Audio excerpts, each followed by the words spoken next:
Hi everybody, Mrs. Tourtelot here with another book to share with you. So this week we're going to learn about a really cool woman. We're going to read a biography of a woman named Ada Lovelace. The book is called Ada's Ideas, the story of Ada Lovelace, the world's first computer programmer by Fiona Robinson.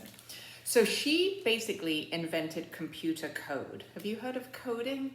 So coding is just a language that computers speak. So computers can't speak French or English or German or Spanish. They speak something called code.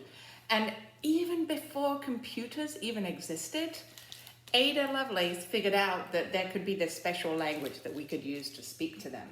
She was pretty cool. You know when she was born? 1815. That's 206 years ago. Whoa, like more than 100 years before computers were even built. Crazy, right? How did she do it? So that's why we're going to read this story about how a girl with a huge imagination and a lot of math lessons figured out how to invent code. And this is what the first codes looked like. They were these punch cards that would be put into a machine. That's what it used to look like. Once there was a girl named Ada who dreamed of making a steam-powered flying horse. Her mother despaired. She wanted Ada's feet planted firmly on the ground. She wanted her daughter to get married and lead the ordinary life of a 19th century English lady. So back when Ada was born more than 200 years ago, little girls weren't expected to grow up and be computer programmers. They were expected to grow up, get married, have kids, maybe learn to cook. That was it. But Ada Lovelace's ideas would carry her far above the ordinary. She would become the world's first computer programmer. There she is on her imaginary horse. How was this possible that a girl of her era could defy her strict mother and become a computer programmer before computers even existed? The story begins with her parents. Ada's father was Lord Byron, a poet who was famous for his bold, imaginative writing. He was equally famous for his reckless ways. He spent money he didn't have and broke promises, even with those closest to him. Ada's mother was Anne Isabella Milbank, a wealthy woman, proper and ladylike. She was also a skilled mathematician who lived in a careful world of manners and numbers. Her husband called her the Princess of Parallelograms. Poetry and parallelograms. Ada was born to parents who were very talented and very different. A month after Ada's birth, on December 10th, 1815, her mother, so worried over her husband's wild ways, left him. She took baby Ada with her. Ada never saw her father again. Her mother so feared that Ada would grow up to be imaginative and reckless like him that she covered his portrait with a cloth, as if he could influence Ada with his far-off, dreamy gaze. Ada's mother thought that her own favorite subject, maths, would keep her daughter steady and serious. So, from a very early age, Ada was encouraged to study numbers. Poetry was not allowed. Little Ada had lessons of all kinds to keep her out of trouble. Here was her typical day as an 8-year-old.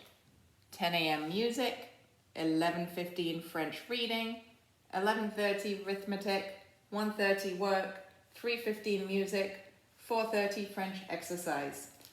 Poor Ada. If she fell behind in her studies, her mother locked her in a closet. She rarely played with other children.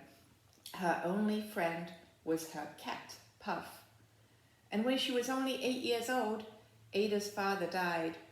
She was so sad to lose this man she'd known.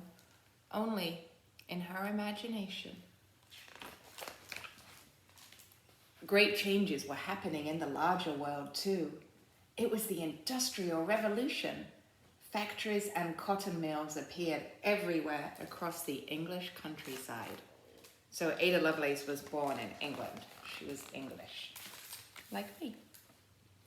These buildings were filled with giant machines that whirred and clanked and hissed with newly harnessed steam power.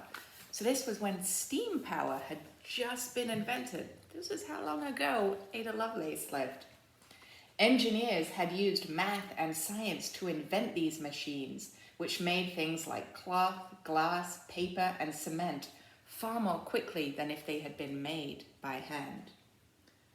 Touring the factories became a popular day out for rich people.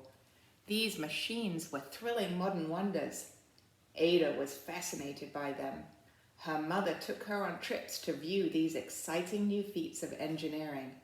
Her imagination whirred alongside these powerful engines, and her mind, so well trained by all her lessons, began to invent things. She called one of her ideas flyology. She wanted to invent a flying mechanical horse. Ada studied the wings of a dead crow and figured out how its feathers were ordered and attached. She wrote excitedly to her mother, who was traveling in Europe, of her flying plans, and she called herself your affectionate carrier pigeon. Ada's mother despaired. Her daughter was beginning to remind her of her father, Lord Byron. She sensed her imagination could not be confined by math, because Ada was starting to find her own sort of poetical expression through math. So Ada's mother thought that math would keep her out of trouble. But it turns out that studying a lot of math and having a good imagination leads to you wanting to invent things. Then Ada fell ill with measles. She was so weak that for 3 years she could barely walk. She put aside her dreams of flight and instead focused on her studies. So back then, when Ada was a kid, this was before they had vaccines for things like measles. So there were a lot of things that kids could get sick with and be sick for years and years because they didn't have vaccines to protect them. Happily, when Ada was 16, she recovered. 16 was an important age for rich girls like Ada. It was when she was presented to the world as being eligible for marriage. After her lonely childhood, Ada was suddenly thrust into society. Her mother encouraged her to dress in beautiful gowns and to go to grand events like balls. Ada was thrilled to escape her quiet, regimented life and sickbed. Meeting writers, artists, politicians, and inventors reignited her imagination. So there you go. There's Ada, there's her mum, there's Charles Dickens, who was a famous writer, very famous writer. You might have heard of him. He was alive back then. Michael Faraday, who was a famous scientist. Mary Fairfax Summerlist, who was a math genius. And Charles Babbage, who was a very famous inventor. When she was 17, Ada met someone who would be very important to her future. Not a potential husband, but an inventor named Charles Babbage. Mr. Babbage showed Ada part of his latest invention, something called the difference engine.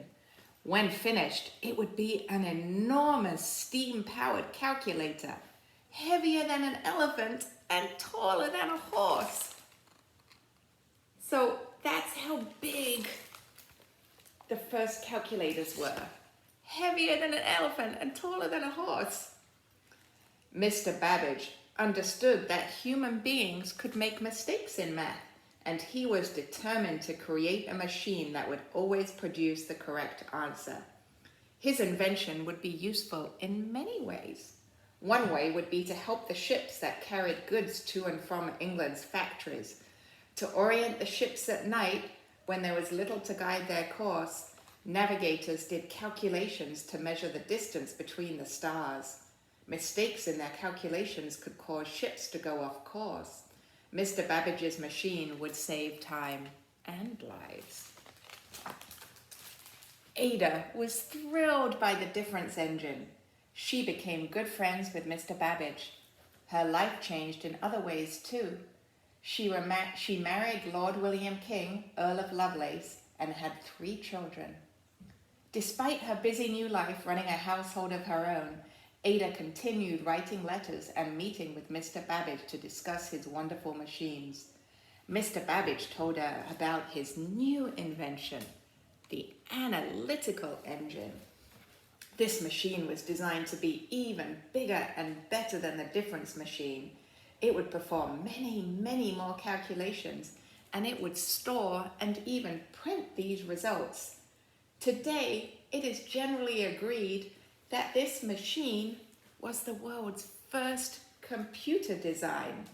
Mr. Babbage explained to Ada that the machine would be fed a series of cards with holes punched in it that would tell the computer what to do, an idea he had borrowed from another machine. Invented in 1801 by Joseph-Marie Jacquard, the Jacquard loom was the other machine. This was a machine that made it possible to weave silk cloth with complicated and beautiful patterns. So before this machine was invented, silk cloth and rugs always had to be woven by hand. A string of punched cards was fed through the machine, and each card had a set of holes that corresponded to one line of the pattern of the fabric. The machine would read these holes and then lift different threads in the cloth being woven, creating the pattern. Mr. Babbage intended for his analytical engine to work in a similar way. Each hole-punched card that was fed into his machine would tell it how to move to calculate sums. Ada excitedly offered to figure out the algorithm. So algorithm's just a fancy word for a set of instructions. She offered to figure out the set of instructions that would be punched into the cards. The punched cards were the machine's program, computer program. The algorithm, or the instructions that Ada created, was intended to program the machine to compute a complicated series of numbers called Bernoulli numbers. Working out the algorithm for the program was a little bit like creating a treasure hunt inside a maze. Imagine that Ada was instructing you to find the treasures in a specific order. The treasures were the numbers she wanted the computer to calculate. She just had to give the machine the right directions so it would find each number in turn. And remember, she couldn't give the machine instructions in English. She had to create a language that the machine could understand. Ada says this is the start of the treasure hunt, and to take the green path, that's the first number. Ada says take the pink path, that's the second number. Ada says follow the brown path. Here's the third, now the purple path, now blue. Just around here, you should be the fifth number. You're on a roll. Here's the fifth, back to the seventh, yellow to the eighth. Ada says you can leave this maze or loop around on the white path to find the numbers again. She's got a pretty big imagination, right? And a lot of math in her brain. Ada also wrote about the potential of the analytical engine. Unlike Mr. Babbage, who thought it would just make calculations, Ada could see into the future, and she knew that a computer like the analytical engine would not be limited to math. She believed this machine could be programmed to create pictures, musics, and words, anything that can be expressed as a sequence. This was a fantastic idea at the time, but this is exactly what computers are capable of today. So Mr. Babbage, he never even built this analytical engine. He didn't have the money to build it. But even though he never built it, Ada looked at the plans and she knew that it could do all these things. Unfortunately, the analytical engine was never made. It would have cost too much money to build, and too few people understood the impact it might have had. And very sadly, Ada died young. She was only 36 when she died.